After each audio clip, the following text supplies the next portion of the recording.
Breaking news చూస్తున్నాం. గ్రామీణ అభివృద్ధికి డిప్యూటీ సీఎం పవన్ కళ్యాణ్ చర్యలు చేపట్టారు. గ్రామీణ ప్రాంతాల్లో మౌలిక సదుపాయాల అభివృద్ధికి ప్రణాళికాబద్ధంగా ముందుకు సాగుతున్నారు. మంగళగిరి వేదికగా రేపు 2000 మందితో సమావేశం కానున్నారు. ఇక రాష్ట్రంలోని పలు గ్రామ పంచాయతీలకు చెందిన వారు ఈ సమావేశానికి హాజరై పవన్తో ముచ్చటిస్తారు. ఇక పంచాయతీరాజ్ గ్రామీణ అభివృద్ధి శాఖ ఆధ్వర్యంలో ఈ కార్యక్రమం నిర్వహిస్తున్నారు. ఉపాధి హామీ పనుల ఆమోదం కోసం రాష్ట్రంలో గ్రామ సభలు నిర్వహించి రికార్డ్ క్రియేట్ చేశారు. ఇక ఆ తర్వాత గిరిజన ప్రాంతాల్లో పర్యటించి సమస్యలు తెలుసుకున్న పవన్ కళ్యాణ్ పల్లె పండుగ పేరుతో గ్రామీణ ప్రాంతాల్లో పర్యటించి రైతులతో మమేకమయ్యారు. రైట్, ఇక దీనికి సంబంధించి మరింత సమాచారం మా కరెస్పాండెంట్ రాజేష్ రెడీగా ఉన్నారు లైవ్లో. రాజేష్, చెప్పండి, ఇక గ్రామీణ అభివృద్ధికి డిప్యూటీ సీఎం పవన్ కళ్యాణ్ చర్యలు అయితే చేపట్టారు. రేపు మంగళగిరిలో 2000 మందితో కూడా సమావేశం కానున్నారు. దాని గురించి అప్డేట్స్ ఏంటి?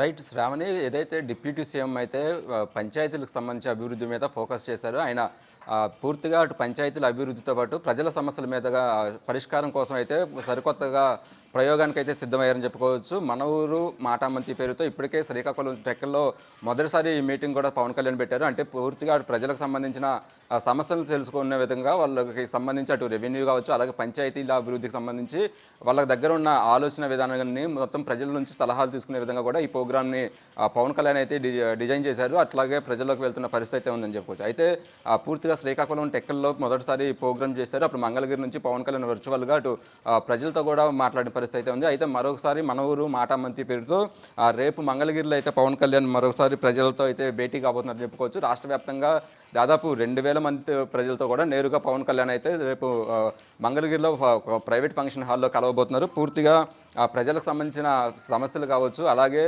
పంచాయతీలకు సంబంధించి అభివృద్ధి, ఎందుకంటే ప్రధానంగా కూటమి ప్రభుత్వం అధికారంలోకి వచ్చిన తర్వాత అటు పంచాయతీ శాఖ మీద సంబంధించి పవన్ కళ్యాణ్ తీసుకున్న తర్వాత దాని మీద అభివృద్ధి మీద పూర్తిగా ఫోకస్ చేశారు. ఇప్పటికే అటు క్లస్టర్ విధానాన్ని రద్దు చేయడంతో పాటు పూర్తిగా పంచాయతీలకు సంబంధించి ఒకేసారి గ్రామ సభలు పెట్టడం కావచ్చు, అలాగే జాతీయ ఉపాధి హామీ పథకాలని కొంత పంచాయతీకి సంబంధించిన పనులకి అటాచ్మెంట్ చేయడం, అంటే పూర్తిగా అటు పంచాయతీల అభివృద్ధి మీద ఫోకస్ చేశారు. అంతేకాకుండా పల్లె పండుగ 1.0 తర్వాత మన రీసెంట్గా కూడా పల్లె పండుగ 2.0 కూడా ఆయన స్టార్ట్ చేసిన పరిస్థితి అయితే ఉంది. అంటే దాదాపు 6000 కోట్ల రూపాయలకు సంబంధించి పనులను కూడా పంచాయతీల మీద జరుగుతున్న పరిస్థితి అయితే ఉంది. అయితే ఈ అభివృద్ధికి సంబంధించి పూర్తిగా అటు ప్రజల నుంచి నేరుగా ఆయన సలహాలు తీసుకోబోతున్నారు. అంతేకాకుండా పంచాయతీలకు సంబంధించి అభివృద్ధి ఏ విధంగా ముందుకు వెళ్ళాలంటూ కూడా కొన్ని సూచనలు అయితే చేయబోతున్నారని చెప్పుకోవచ్చు. ఇప్పటికే దానికి సంబంధించి అటు డీడీఓ ఆఫీసులను ఓపెన్ చేయడంతో పాటు పూర్తిగా గ్రామాల్లో ఉన్న పరిస్థితి, అటు సీసీ రోడ్లు కావచ్చు, అలాగే రైతులకు సంబంధించిన కొన్ని పనులు కావచ్చు, ఏదైతే మ్యూజిక్ డ్రైన్ లాంటి కొత్త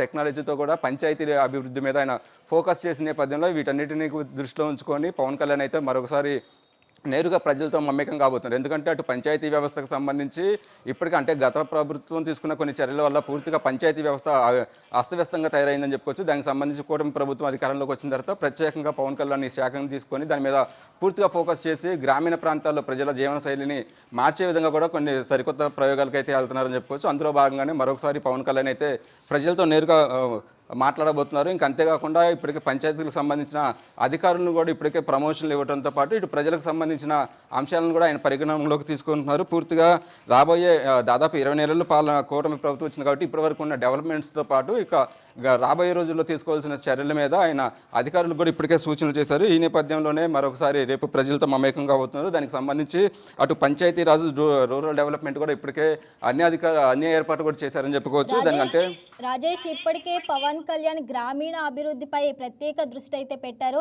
అంటే ప్రత్యేకంగా ఇంకా నిధులు కేటాయించే అవకాశం ఉందా?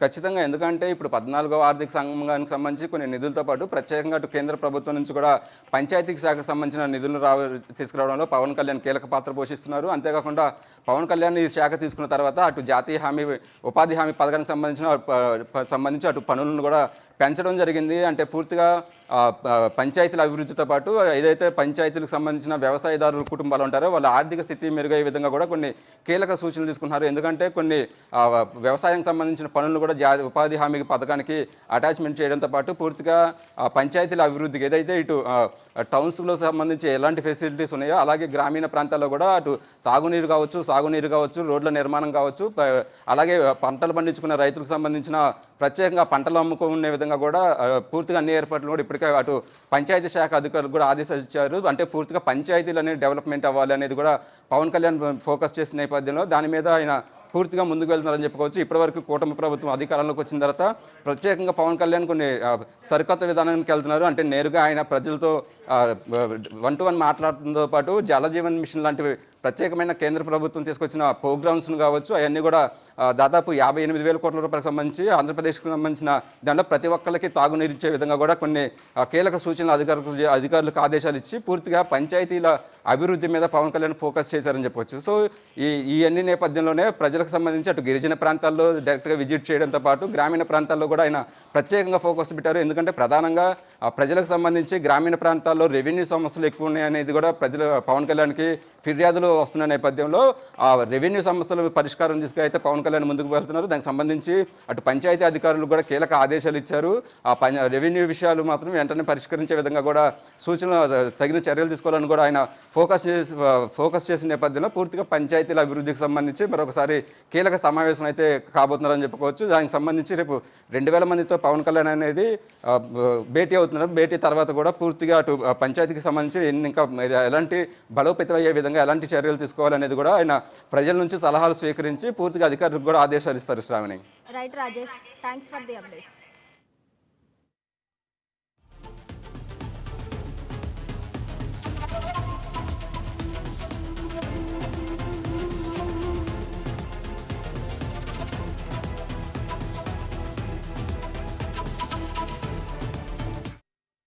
ఈ వీడియో మీకు నచ్చినట్లయితే లైక్ కొట్టి షేర్ చేసి మా వైకే టీవీ ఛానల్ని సబ్స్క్రైబ్ చేయండి.